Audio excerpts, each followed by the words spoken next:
Okay, the recording has started.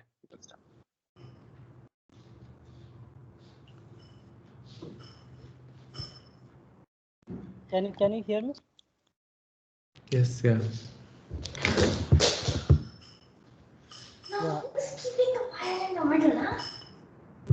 Yeah. Thank you everyone for being here. So I will be talking about crossing symmetric dispersion relations in QFTs and CFTs.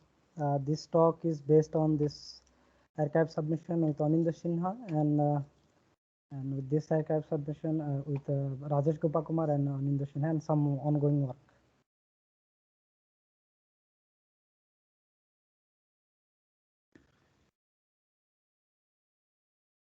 So here is the overview of the talk. So first, I have categorized the talk in 4 parts. So first half, I'll be trying to motivate the why we need crossing symmetric version of the dispersion relation, and after that, we'll quickly review the derivation of the crossing symmetric dispersion relation, and then we'll see the applications in QFTs and applications in CFTs.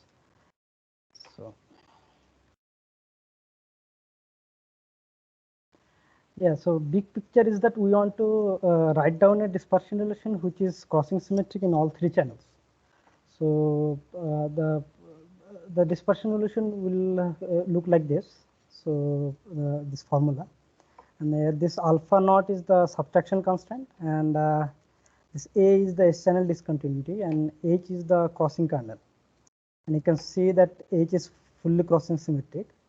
And this S prime is the integration variable, and S2 plus is some funny function of S1 prime and A is completely crossing symmetric.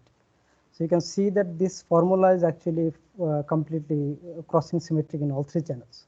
So we'll see how we'll try to derive this formula eventually. Now, one big question that if a tree level amplitude, let's say 4 Dielectric scattering amplitudes or Mellin amplitudes of 2D Ising model, they have actually simple poles. So the big question will be can we do a crossing symmetric pole expansion of such amplitudes? For example, here this 4 Dielectric scattering amplitudes I have written here. So it has a bunch of poles at this location. So an S is actually n plus 1 and all. So I have multiplied this with this amplitude. I have multiplied this factor so that I don't pick up any graviton exchange. So this part actually have a bunch of poles at integer values of S1, S2, and S3. So one can try and say that I'll do this residue by pole and expand this residual pole in all 3 channels and do the sum over poles. But one can see that this pole expansion will not work. But if you do this, if you do add S channel and U channel, you'll see that pole expansion will work. But this is not manifestly crossing symmetric to start with. So yeah, from the dispersion relation, you can actually find the answer. So the answer will be like this. So here f of x and y. This is actually x and y are crossing symmetric combination of S1, S2, and S3, and ck is some contact term, and these are just the poles. And here is the answer for the first question that we ask. So this is the amplitude given, and you can put this in the dispersion relation. You will get a pole expansion of the amplitude.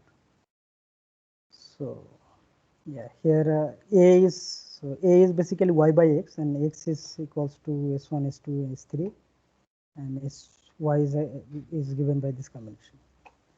One thing that we'll emphasize is that in this expansion, for each value of k, you'll see that there are powers of negative powers of x can appear here. But a fully crossing symmetric amplitude can't have any negative powers of x. So if you do the sum over k, you will eventually see that this coefficient in front of negative powers of x actually vanishes. So, this is because we know the amplitude. So for a generic case, you will get some rules by demanding that negative powers of x should not be there, and those will give you very non-trivial constraint on the spectrum of the theory. So here's the numerical checks that we just talk. So these blue regions are actually the crossing symmetric pole expansion, and this green regions are the two-channel regions, and blue regions are the overlap of these two. So you can see that in this region, this two-channel crossing symmetry doesn't work, and in this region, actually crossing symmetry version doesn't work, and in other places they actually maps very nicely.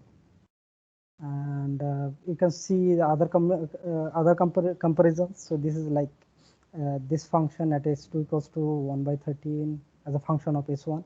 You can see that they actually matches very nicely with the exact expansion. Yeah. So now let's talk about what a dispersion relation is. So this is maybe will be helpful for the beginners. I mean, yeah. So let's say m of z is a analytic function within this contour, and you can write down a Cauchy integral. So this is basically the Cauchy theorem. And if m of z has some poles and branch cuts outside this contour, let's say it has poles at zn and branch cuts along this cut, and branch cuts, and then you can actually open up this contour and pick up poles and branch cuts. So the integral, this integral will basically look like this: sum over poles and integral over the discontinuity of the discontinuity across the cut. This is a dispersion relation, but this is in single variable. But scattering amplitudes are function of two independent variables, s and t.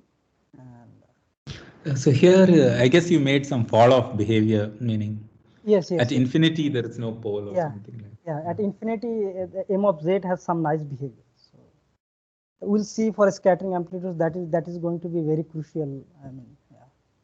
So here we have just this is just a schematic. So just clarifying, that's all. yeah. Thanks.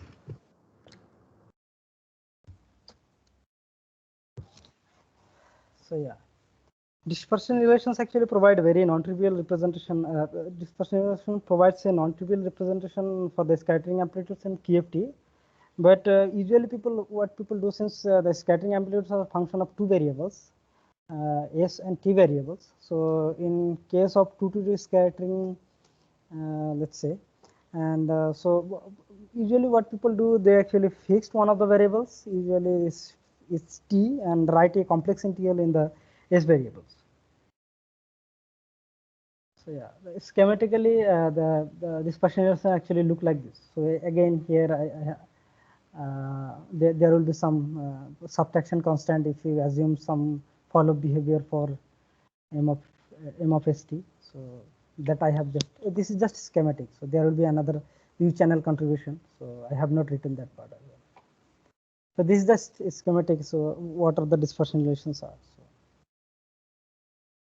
So, but one of the drawback of the fixed dispersion relation is that it's the crossing symmetry is missing in one of the channels. So since you are fixing one of the variables, so since in this kind of, if you are fixing t, then there will be u and s symmetry, but there will be no st and tu symmetry. But from perturbative point of view, you know that Feynman diagrams have inbuilt crossing symmetry. So for example, you can see 2-to-2 2-to-2 scattering amplitudes for Pfeiffer theory. So we will ask, why should not a non-perturbative approach also have inbuilt crossing symmetry to start with? So in almost last 50 years, people have only focused on the fixed dispersion relations, and crossing symmetric dispersion relation. Actually, people there is no much focus on this part. So yeah, but crossing symmetric dispersion relations can be written on a hypersurface in the STU variables, and so we'll write down a crossing symmetric dispersion relation, but we will parameterize S and T as a function of Z and A, and this Z and A are crossing symmetric variables. So we'll write down dispersion relation in Z variables for fixed A. Yeah.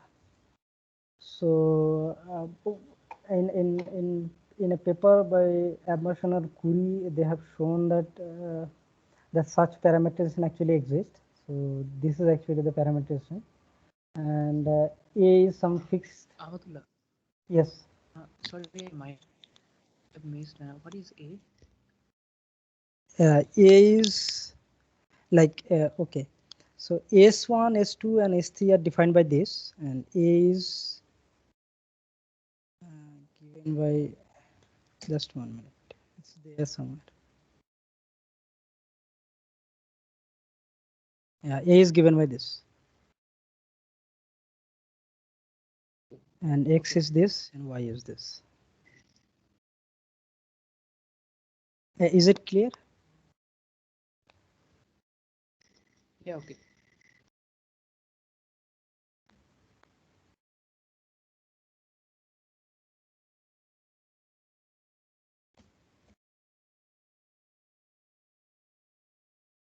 So yeah.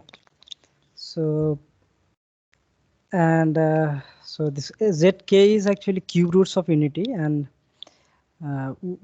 what we'll do, we'll write a dispersion relation on the variable Z, and we'll fix A. So A is basically Y by X, and X is S1, S2, S3, and Y is S1, S2, S2, S3, S3, S1. From this parameterization, we'll see eventually that the physical image of the physical cuts in the usual Mandelstam plane actually maps to this unit circle in the Z plane.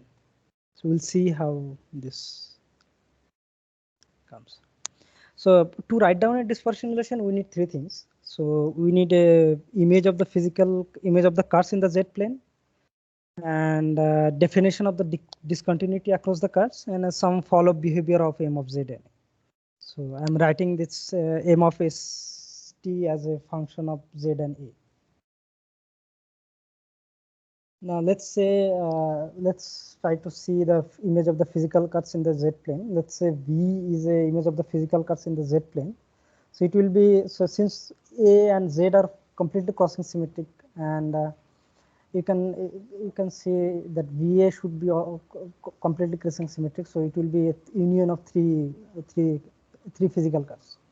So let's focus on the V1. So V1 will be the physical cuts in the S1 plane for S1 greater than 2 mu by 3. So mu is actually 4 m square, and S greater than mu. So our amplitude has cuts for S greater than 4 m square. So in our variables, S greater than mu.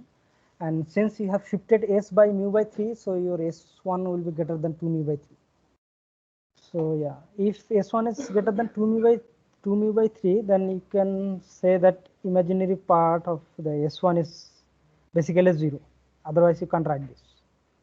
So this actually implies that either A should be 0, or mod of Z equals to 1, or argument Z of equals to pi. So we'll not put A equals to 0, because that's going to give us a trivial, that's going to give you a trivial solution that Sk is equals to 0. So that's actually not interesting at all. So we'll be interested in mod of Z equals to 1 and argument of Z equals to pi. So for simplicity, we'll only consider here mod of Z equals to 1.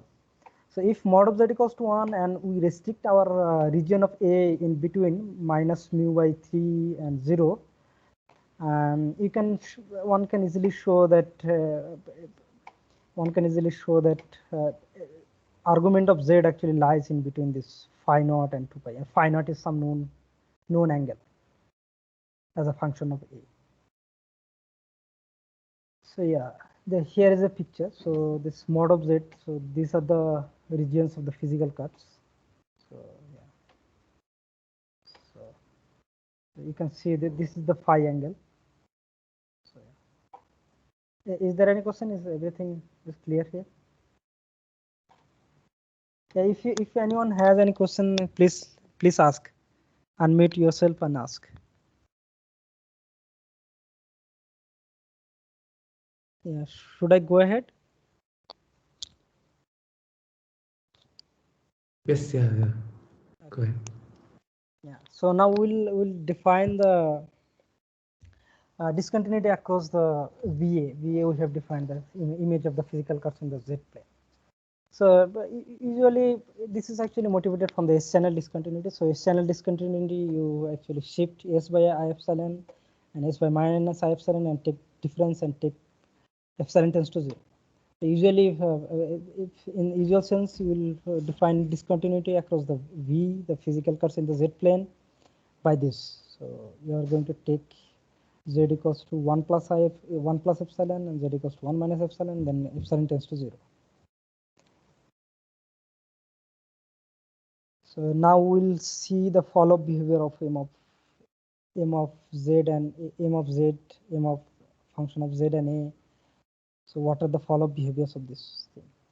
So remember that we want to write down a dispersion relation on that circle, the red circle, the red regions. So that is actually mod of z equals to 1.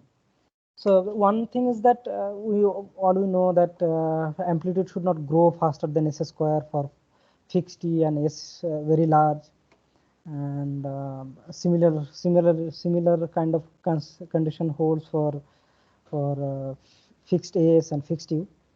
So there will be m of st s. So if s is fixed and t is very large, then it will be order of t square.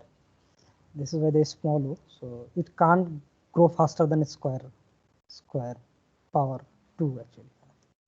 So now one thing is that if you take z turns to zk we have said earlier that zk is cube roots of unity.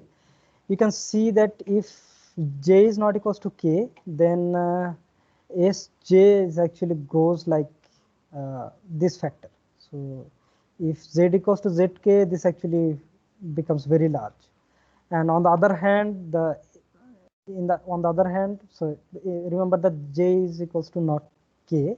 So on the other hand, sk will be then proportional to s.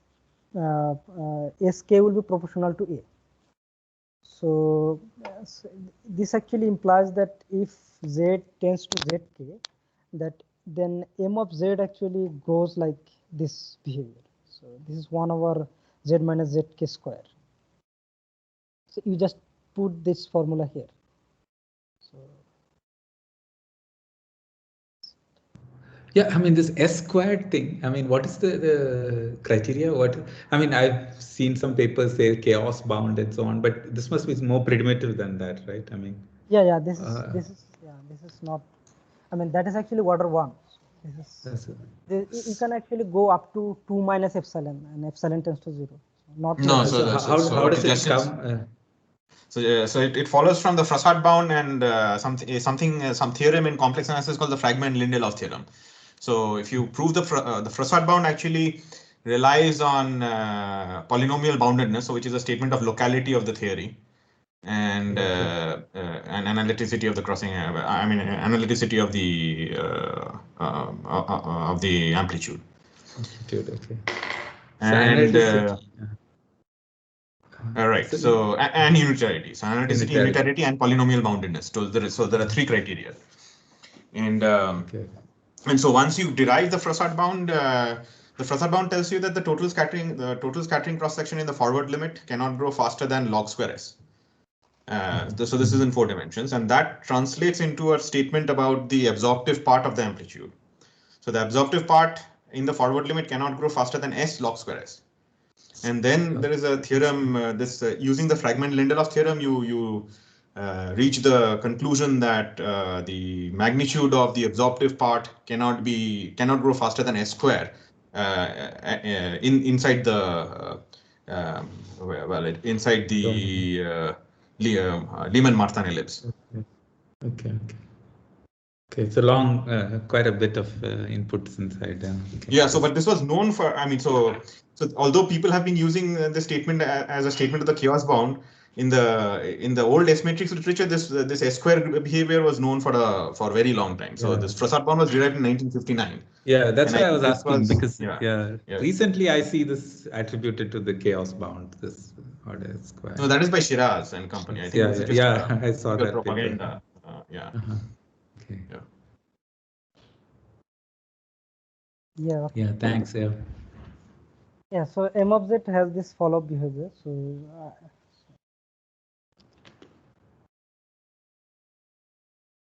now, so what we'll do, we'll Taylor expand this M of Z around Z equals to 0. So we'll say that this is a convergence series for mod of Z less than 1. So if one can see that if not, so first term in the Taylor expansion is actually independent of A. So this is like you can put. So this is like at Z equals M at Z equals to 0. So this is basically putting S equals to mu by 3, T equals to mu by 3. And this is if not, and you can see that from the mapping you can see that 0 and M, so these two are actually same. So you can see that this actually shows that F naught is actually real. So now to cure that 1 over Z minus ZK follow-up behavior, so we multiply by this factor, and this will cure up that behavior. So you have to pay something for that, and you actually write a Cauchy theorem inside the circle, and you will get this. So you actually picked up F0, F1, and F2. These are actually the subtraction constants. So like I was saying that it actually depends on the follow-up behavior of your function. Now you can write down a dispersion. You can write down a Cauchy theorem outside the circle. So this is given by this, and you subtract this 2. So if you subtract this 2 and take I tends to E, then you are eventually going to hit the discontinuity across the cut. So you are going to get this piece, and you can arrange this part, and you will get basically this formula. So this is basically the dispersion relation in the Z plane for fixed A. And this F0, F1, F2. So F0 is independent of A, F1, F2 they depend on A, but they are actually subtraction constant. Now you can actually so we'll be interested in complete crossing symmetric case, of course. So in that case, M of Z is actually only function of ZQ. So that F1, F2 terms actually goes away. You get actually very nice form. So that alpha naught is this just F0, and this is the subtraction constant we are talking about. And you can translate that dispersion. You can translate this dispersion relation, and you get this beautiful formula. And here's the formula, and so this is this crossing symmetric version in the ST plane, ST variables. And this A is the discontinuity in the S channel discontinuity. H is the crossing kernel. We talked about this earlier. Now we can do a partial wave expansion of the S channel discontinuity. We can write this S channel discontinuity in this form. And this AL is the partial wave coefficients, and this C is actually Gegenwarp polynomial, and this square root xi is actually, this is basically cos theta. So you can write that in terms of S1 and S2 plus, and you actually get this formula. And plugging this form of the S channel discontinuity, this partial wave expansion, the crossing symmetric dispersion relation gives this beautiful formula. So we'll call this as a Dyson block. And one thing that I'll again focus, I'll again emphasize that in the case of that 4 dilatonous string amplitude, we actually said that there are negative powers of x. So this expansion has negative powers of x. So if you expand this thing, so we'll see eventually what does it mean. So yeah, from the partial of expansion, you can so this is like you can always write a completely crossing symmetric amplitude in powers of x and y, where sorry, this should be the other way around. And x and y, and always x and y should comes with positive powers. And from the dispersion relation, you can actually write down inversion formula for these w's. These are actually, we call them Wilson coefficients. And since there should not be any negative powers of x and y, then this Wilson coefficients actually should vanish for m greater than n. And this will actually put very non-trivial constraint on this unknown partial coefficients. So these are basically called these are the sum rules. These are called null constraints or locality constraints. They put very non-trivial constraint on the spectrum. Now, from the formula, so let's say we are, let's focus on some of the applications in QFTs. So from the inversion formula, one can write some kind of inequalities like this. So you have shifted the integration range from delta naught to delta naught plus 2 mu by 3 to infinity. Earlier it was delta naught equals to 0. So this delta naught will, in effective field theory, this delta naught will behave like the scale of the theory. So this is actually, so let's say you are given, let's say, first few terms in your Lagrangian, or first few terms of your let's say 2 scattering amplitudes, and what can you say about the first massive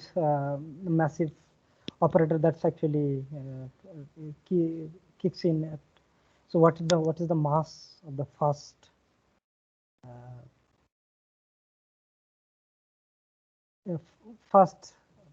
particle that appears? Yeah. So let's say we are given 4 dilaton closed string T amplitude. Let's say we are given just like some first few terms actually. Let's say we are given 6 derivative terms, and we have subtracted out the massless poles, so there is no massless poles, and we can compute the W's, and you can see that you'll see that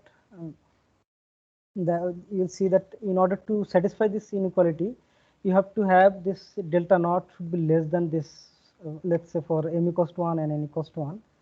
So you have to have this delta naught to be less than 1.076, 1.07, and so this is like this is basically tells you that your first massive string pole should occur below this, and you can check for the higher m and n constraints. You'll see that this delta naught is actually this maximum of delta naught actually tends to 1.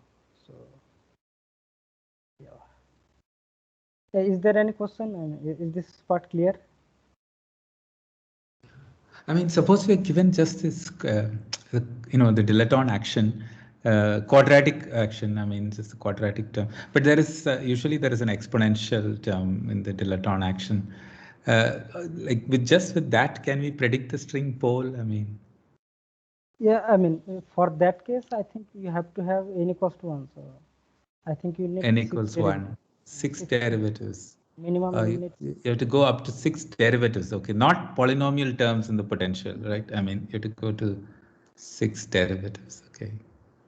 Yeah. So this will be like the 6 derivative but 4-5 term in the 4-5 term. effective action. Yes. Yeah, that usually one doesn't write, but yeah, suppose you know that. Yeah, exactly. Then we can, yeah, exactly. Yeah, that's good. And graviton, suppose you haven't done, you guys haven't done for the graviton, I guess. Yeah. Because usually you write r to the 4th. We write those kind of terms. No, we don't write 6 derivative terms for dilaton, but yes. So if you assume supersymmetry, I guess this apart from an overall kinematic prefactor, these gamma functions are going to be the same for the tree level 4 graviton scattering amplitude as well. So there is a kinematic factor that is outside, which tells you about the tensor structure.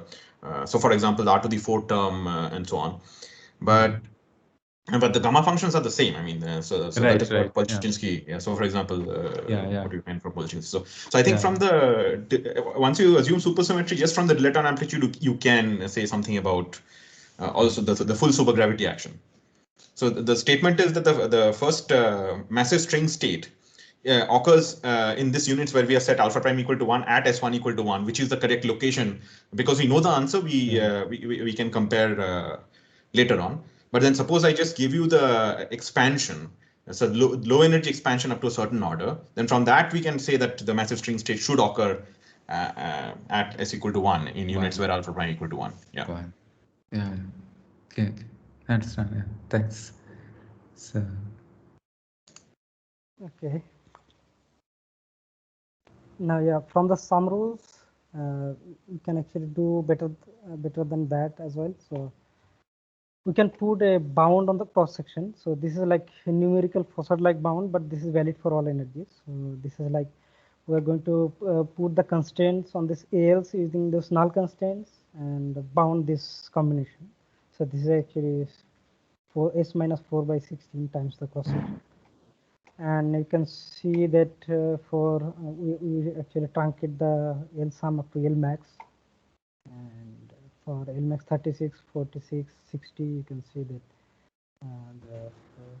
you can see the bounds, and this black dot line actually the Frossard bound. This Frossard bounds are actually not valid till this energy, but for comparison purpose with this, and this red regions are actually the these are the cross section that one can calculate from the Fine step. So you can see that these red regions are far below than these bounds. So they satisfy the bounds. So now from the null constraints or the locality constraints, so you remove the non-local terms and you can get expansion of this kind. So this is like, so this M is given by this, and this I equals to 1 to 4 and I1 is actually the Q. So this is given by this, and Q is related to the Gegenwart polynomial, and M is the T channel, which is related to S channel by this, and M3 is the U channel. Which is Sorry, you're just flashing formulas without actually explaining what is the motivation behind doing this. I mean, so this is just to try to write it in terms of something like what we are familiar with. So when we do scattering amplitudes, we have these 3 channels, and for example, identical scalars, and then you have some crossing symmetry in the 3 channels, and then typically you would expect, at least what we have learned, is that there should be some things like that looks like exchange diagrams. So there is some channel where some exchange is happening, plus potentially some contact terms. So that is the general form that you would expect any 2-to-2 scattering of identical particles to look like. So this is the motivation why you want to write it in this language, where you have some exchanges plus contact diagrams. So can you identify the contact diagrams explicitly? So this is like 3 channels, sum of the 3 channels, and this M4 is the contact terms. So from this, if you just naively remove the non-local terms from the Dyson block, you actually get this. You can actually get the form for this M4, which is the contact terms, and you basically land up with a completely crossing symmetric and non-local expression of the amplitude. So this expansion we actually call the Feynman block expansion. So this is and local expansion. Yeah, local expansion. You said non-local. Yeah. Yeah, sorry, local. Yes. Okay. Crossing symmetric and completely local. Yes. There are no non-local terms. So in CFT case, this kind of expansion we'll call that Witten block. So we'll come to that. So again, we can play with the closed string amplitude. So we subtract of the graviton part, and one can compute this ALs, and one can see that this actually Feynman block expansion or Dyson block expansion, they actually agrees very nicely with the exact answer, even for complex values. So they actually work very nice. So, I mean, the contact term, which I just remember from the previous Anindya's talks and all, it was for like conformal field theories, right? Meaning, like there was in position space one had, and then one had a way of getting, writing down the bootstrap equation in terms of algebraic equation. And then somehow in that manifestly crossing symmetry case, the contact term was missing. I mean, there was this. Yes. That's right. So transcendental functions, and here, I mean, somehow it's an amplitude. And can you translate it that and yes. somehow fix those transcendental functions? Yes. So that is what he's going to talk about. I mean, exactly the same procedure works for Mellin amplitudes. And once you extend it to Mellin amplitudes, all the contact term ambiguities that we had in our previous approach, all those get fixed. So you get a unique expansion. Yeah. Oh, that's pretty good. I mean, yeah. So you can get those. Yes, all the transcendental, all those things are now fixed actually. Yeah. So now it agrees with the Feynman diagram things, the things that we were missing. Yeah.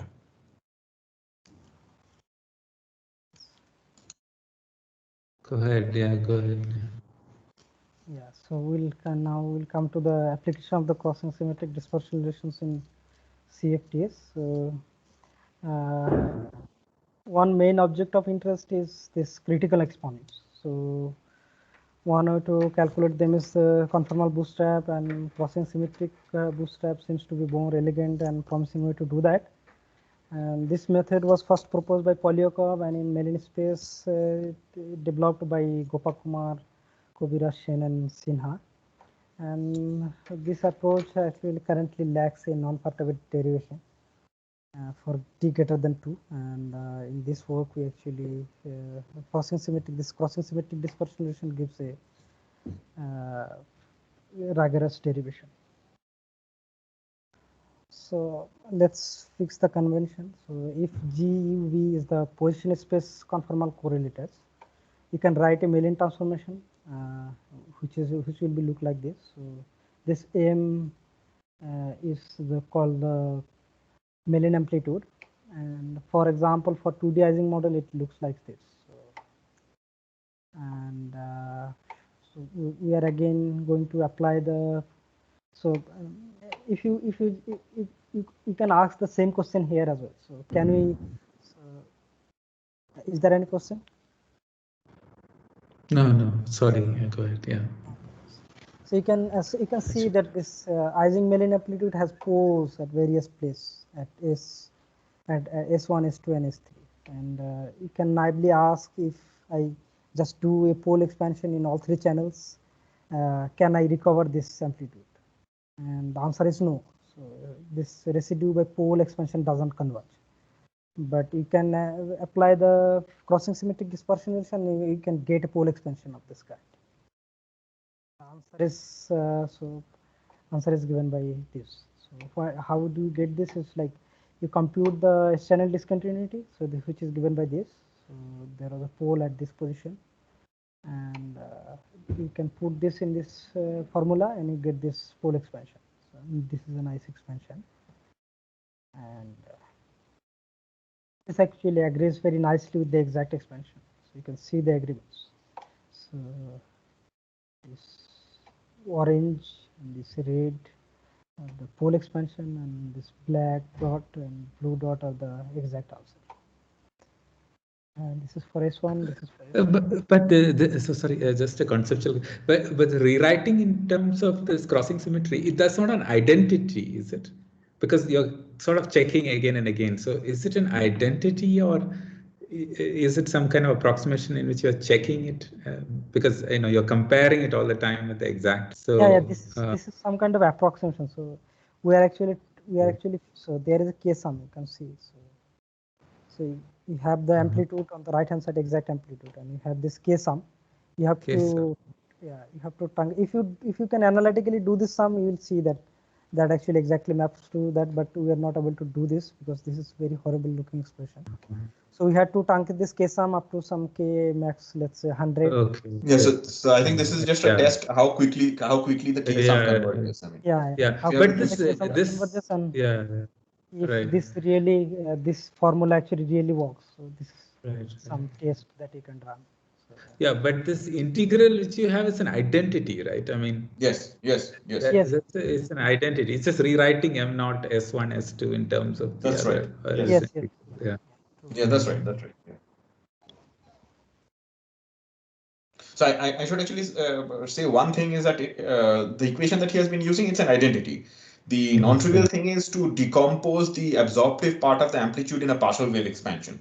Now so that actually you have to then say that when does that partial wave expansion converge, and so there are subtleties of that kind at that level. Okay. Yeah.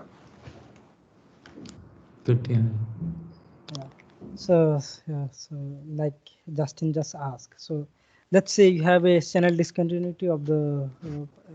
Let's say you have a conformal partial wave expansion of the channel discontinuity of the Mellin amplitude. So let's say we denote this by A, and which always have this kind of poles. So Mellin amplitude always have poles. They don't have branch cuts.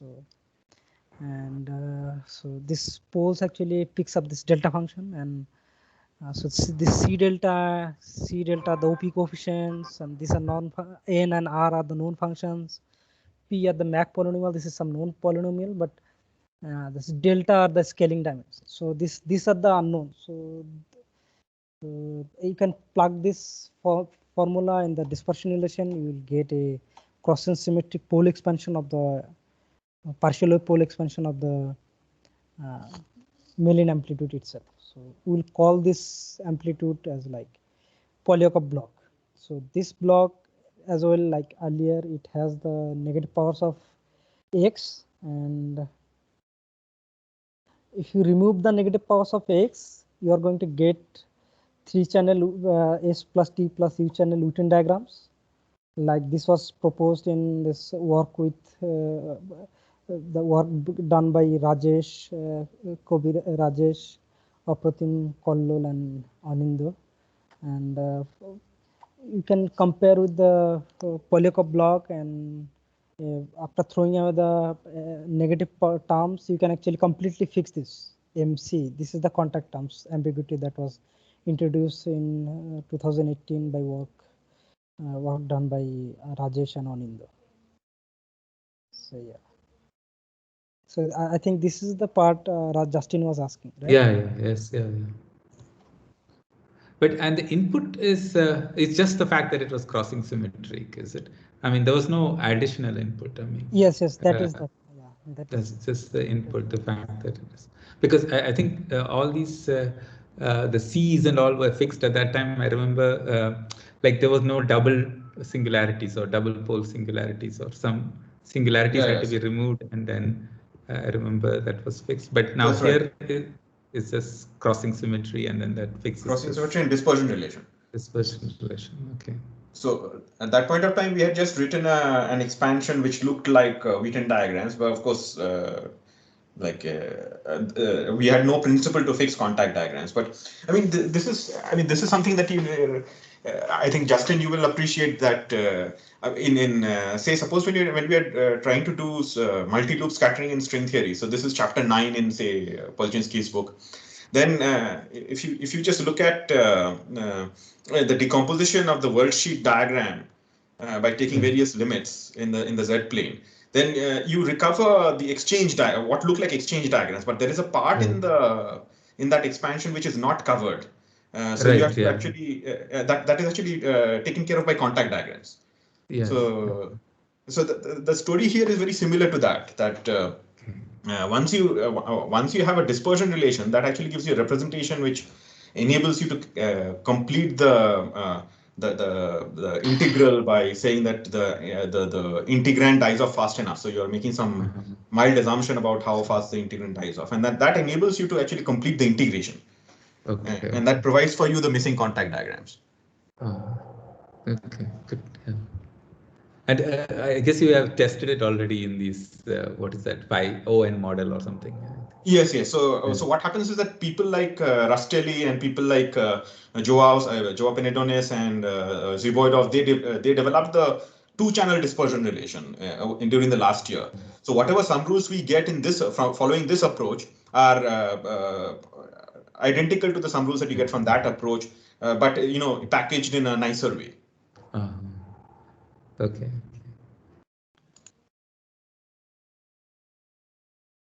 Thanks, Sam.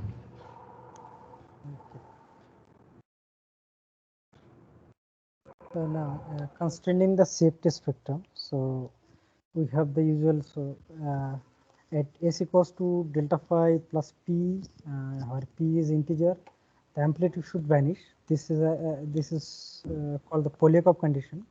This actually comes from the fact that there should not be any powers like e to the power delta phi or e to the power delta phi log u terms in the OP expansion, and that gives you this Polyakov condition. And there this null constraint that we have. So these two constraints actually puts a very non-trivial constraint on the safety spectrum, that OP coefficient, the scaling dimension. And one can show that fixed is dispersive sum rules from the fixed dispersion relations. From this Polyakov condition and null constraints, one can recover this fixed dispersive sum rules. So here is some example. You can define this omega. So this is actually from fixed dispersion. This is one of the fixed dispersive sum rule. This omega should be 0. And this is our crossing symmetric version. This capital omega should be 0. And one can show that these two are actually equivalent after imposing the null constraints. So you can expand this omega around s equals to 0, like this, omegas around s2 equals to 0, and you get this omega r, small omega r, capital omega r. For till r equals to 1 to 5, you can see that they actually agree very trivially. But r equals to 6 onwards, 6, 7, 8, they're actually like proportional to the null constraints. This m should be written as w. So this should be, they are actually proportional to the null constraints. So you can see that fixed dispersive sum rule, crossing symmetric dispersive sum rule, they actually differ by the null constraints. Okay. Is there any question? Yeah, go ahead. Yeah, I think that's all. That's future directions of crossing symmetric dispersion relations actually provide a very efficient way to constraining field theories. So it will go to exploring this idea further, and we expect that crossing symmetric dispersion relations play a very important role in the dual S-metric bootstrap in higher dimension, and we are trying to explore this null constraints in putting bounds on the ADS EFTs. Yeah. Thank you. That's all. Okay. Abdullah, I have Thanks. a small question regarding the UFT part. Yes. So can you please go to that, like where you wrote that like that Feynman block expansion kind of stuff for UFT amplitude? Yes. So yeah, so let me get this thing straight. So suppose let's say I'm working in let's say FIFO theory. Let's say I'm working in perturbation theory. Then suppose I'm given one loop amplitude and renormalized, of course. Then I'm expecting that I can. So if I do the, I think the expectation is this, that if I do the partial wave expansion of that amplitude, I will get. So there will be like 3-channel term, and then there's a contribution from this contact diagram kind of stuff, right? Something like that. Yes. Yeah, that is true. If you don't have this term, your sum is either your L sum will not going to converge, or you are going to get wrong answer if you don't have these terms. These terms are actually very important. Okay. So that seems like a kind of an alternative kind of alternative kind of expansion, because for example, so one can ask this, like what will be the meaning of this contact diagram in such an expansion? Yeah, true. Yes. Yeah, the main point is that you have a crossing symmetric expansion and local expansion. So this is like what you want in the bootstrap approach.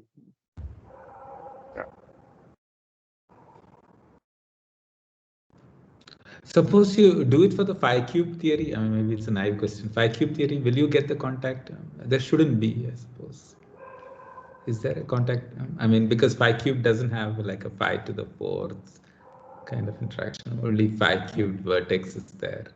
So Yeah. at least in Feynman diagram way, you just have the sum over the various channels. Right. So it depends on how many loops you're going into. I mean, so I think at the tree level you won't get. Yeah. So tree level, you will tree level. It will just be the simple 1 over s minus m m square 1 plus 1 over t minus m square plus that thing. Yeah. But then, of course, when you're doing this, I mean, if you give me the answer, then of course I can show you that there are no contact diagrams at that particular order. But of course, if you go to higher loops, you're going to generate contact diagrams because those will be like the Wilson. I mean, the higher order vertices, the Wilsonian effective action, the higher order vertices in the Wilsonian effective action. Right. Yeah. So it will be order by order contact. Meaning you can write that's that right. Better, I suppose. Yeah, that's right. Yeah. So in fact, we did some checks. So there's this beautiful story that has been developed over the last several months where you can put two-sided bounds on Wilson coefficients, and that's a remarkable statement because two-sided bounds actually tells you that the Wilson coefficients cannot be arbitrarily big or arbitrarily small, and so that's quite nice. So it has got predictive power. So those kind of things we can reproduce here, or those kind of things we can study also in this approach, and they actually agree with whatever people have got. Mm-hmm.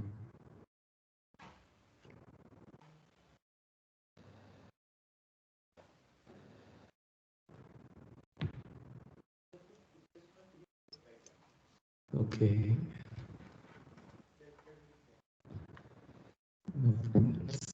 Yeah, that's all question. I mean, I don't know. Is there any other question?